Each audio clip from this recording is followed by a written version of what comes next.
నమస్కారం. శని వక్రీకరణ పూర్తయింది. వక్రీకరణ పూర్తయిన తర్వాత కూడా గ్రహం కొద్ది నెమ్మదిగా వెళ్తూ ఉంటుంది. అలాగా కొన్ని రాసులకి అమ్మయ్య అద్భుతమైన కాలం వచ్చింది. అందులో మరొక రాశి కుంభరాశి వారికి. అంటే కుంభరాశి వారికి అద్భుతమైన కాలం అని ఎందుకు చెప్పానంటే, పూర్తిగా వాళ్ళు చాలా ఇబ్బందులు పడుతున్నారు. కుంభరాశి వారు మొత్తం ఈ 12 రాశుల్లోనూ బాగా ఇబ్బంది పడే రాశులు కుంభరాశి ఒకటి.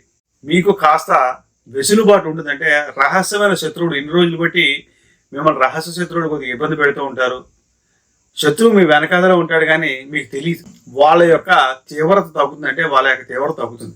మళ్ళా ఈ కుంభరాశి వారికి కొంత రావాల్సిన బాకీలు లాంటివి రావటం, మీరు పెండింగ్లో ఉన్న పనులు కష్టం మీద పూర్తి చేయగలుగుతారు. ఇంతవరకు ఆగిపోయిన పనులు ఉన్నాయి కదా, చేయగలుగుతారు.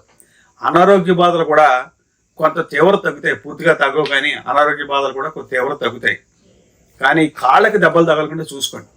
ఎక్కడా దయచేసి షూరిటీ సంతకాలు, గ్యారంటీ సంతకాలు, పేపర్ చదవకుండా పెట్టకండి.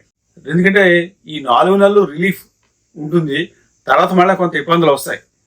ఈ కారణాలు చెప్తే కుంభరాశి వాళ్ళకి జాగ్రత్త చెప్తున్నాను.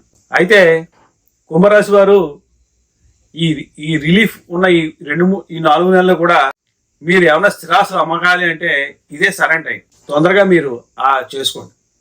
నేను చెప్పాను కదా, కొంతమంది నన్ను ఏమండి మా అర్థానికి అన్ని గ్రహాలని అనుసరించి రాశి ఫలితాలు చెప్పండి అన్నారు. నేను చక్కగా ఇగో 2025, 2026కి విశ్వావసనామ సంవత్సరం పంచాంగం నేను తయారు చేశాను. ఇందులో మీ 12 రాశి ఫలితాలు ఉంటాయి. ప్రతి నెల కూడా మీకు అనుకూలమైన రోజులు, వ్యతిరేకమైన రోజులు 2 ఉంటాయి. చక్క అన్ని వివరాలతో ఈ పంచాంగం ఉంటుంది. మీకు ఆ పంచాంగం కావాల్సిన వాళ్ళు దయచేసి నాకు ఫోన్ మాత్రమే చేయండి, మెసేజ్లు పెట్టకండి. మీ ఎక్కడ రామకృష్ణ, జయ శ్రీమన్నారాయణ.